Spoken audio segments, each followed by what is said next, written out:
Hi అండి, నమస్తే. నేను మీ సుకన్య. ఈరోజు మన వీడియోలో ఏకాదశి వ్రత సామరైస్ కిచిడి. ఏకాదశి వ్రతం రోజున ఫాస్టింగ్ ఉండేవారు ది మోస్ట్ హెల్దియస్ట్ రెసిపీగా ఈ సామలను మాత్రమే మనము ఏ విధంగానైనా తినొచ్చు. అంటే ఉదయం బ్రేక్ఫాస్ట్ లాగా అయినా తినొచ్చు, లేదా మధ్యాహ్నం అయినా లంచ్ లాగా తీసుకోవచ్చు, లేక నైట్ డిన్నర్ లాగా అయినా సరే తినేసేయచ్చు.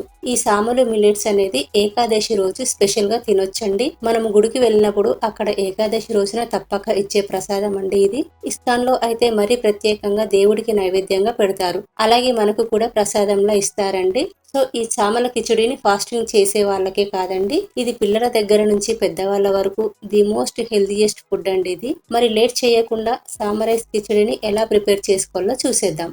ముందుగా ఒక గ్లాస్ సామరైస్ ని తీసుకోండి. ఈ సామలు అనేది వైట్ కలర్ లోను ఉంటాయి, లైట్ గా ఇలా కొంచెం బ్రౌన్ కలర్ లోను ఉంటాయి.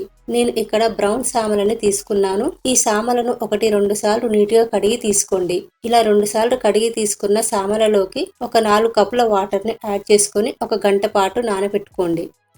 ఇప్పుడు 1 గంట తర్వాత చూడండి, ఇవి బాగా నానిపోయాయి. ఇప్పుడు ఇందులోకి ఒక పావు టీ స్పూన్ పసుపు వేసుకోండి. అలాగే ఒక హాఫ్ టేబుల్ స్పూన్ వరకు జీలకర్ర, 1 table spoon Ekadashi rock salt ని వేసుకోండి. ఈ రాక్ సాల్ట్ కొంచెం పింక్ కలర్ లో ఉంటుంది, చూపిస్తాను చూడండి. మన నార్మల్ సాల్ట్ కి పింక్ సాల్ట్ కి తేడా చూస్తున్నారు కదండి, కొంచెం డిఫరెంట్ గా ఉంది కదా. ఏకాదశికి నార్మల్ సాల్ట్ పనికిరాదండి. ఒకవేళ మీ దగ్గర లేకపోతే నార్మల్ సాల్ట్ అయినా వేసుకోండి.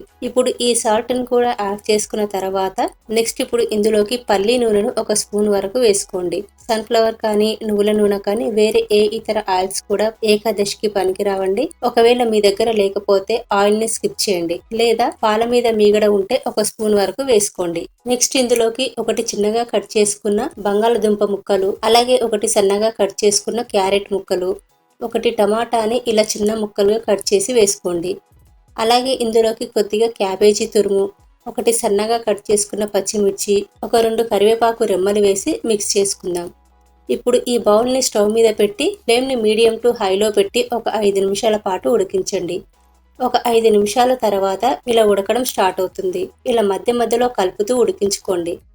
ఈ సామలు ఉడికే కొద్దీ చిక్కబడుతుందండి. వాటర్ అంతా దగ్గరికి అవుతున్నప్పుడు ఇంకాస్త వాటర్ని యాడ్ చేసుకోండి. ఎందుకంటే మనం గిన్నెలో వండుకుంటున్నాం కాబట్టి వాటర్ ఇంకిపోతాయి. అదే మనం కుక్కర్లో వండుకున్నట్టయితే ముందుగా మనం వేసుకున్న 4 గ్లాసుల వాటరు కరెక్ట్గా సరిపోతాయి. సో మనకు కిచిడి అనేది మెత్తగా రావాలంటే ఇంకా ఒక 2 గ్లాసెస్ వరకు వాటర్ పడతాయి అన్నమాట. వాటర్ వేయకుండా ఉడికిస్తే ఈ సామలు అనేది పలుకు పలుకులుగా ఉండిపోతాయండి. చూడండి, నేను మరో 2 గ్లాసుల వరకు వాటర్ వేసుకున్నాను. ఇప్పుడు నాకు కావాల్సిన కన్సిస్టెన్సీ అనేది పర్ఫెక్ట్ గా వచ్చిందనమాట. సో ఇప్పుడు మనం వేసిన వెజిటేబుల్స్ అన్ని కూడా బాగా మెత్తగా ఉడికిపోయాయండి. ఇలా ఒక చాకుతో కానీ స్పూన్ తో కానీ కట్ అవుతే సరిపోతుంది. ఇప్పుడు ఇలా కొంచెం పలచగా ఉన్నప్పుడే స్టవ్ ఆఫ్ చేసేసేయండి. ఇది చల్లారాక మరి కాస్త చిక్కబడుతుంది. అదే మనం ముందుగానే గట్టిగా ఉడికించేస్తే చల్లారాక మరింత గడ్డలుగా గట్టిగా అవుతుంది. ఈ కన్సిస్టెన్సీలోనే మనకు కిచిడి అనేది చాలా టేస్టీగా ఉంటుందండి. ఇప్పుడు సర్వింగ్ బౌల్లోకి సర్వ్ చేసుకోండి. ఈ సామల కిచిడికి సూపర్ కాంబినేషన్ గా చికెన్ మజ్జిగతో తింటే కడుపు నిండా తినేస్తారు. అంత టేస్టీగా ఉంటుంది ఈ సామల కిచిడి. మజ్జిగ కాంబినేషన్ తో ఈ సామల కిచిడిని తినడం వలన మనకు కడుపు నిండుతుంది. ఈ సామల కిచిడి మజ్జిగ కాంబినేషన్ తో తినడం వలన మనకు కడుపు నిండుతుంది కదా, మా వ్రతం పాడైపోయింది అన్న బెంగ అవసరం లేదండి. ఈ సామలు అనేవి ఏకాదశి స్పెషల్ అండి. కాకపోతే 3 పూటలా కాకుండా ఏదో ఒక పూట మాత్రమే తినండి.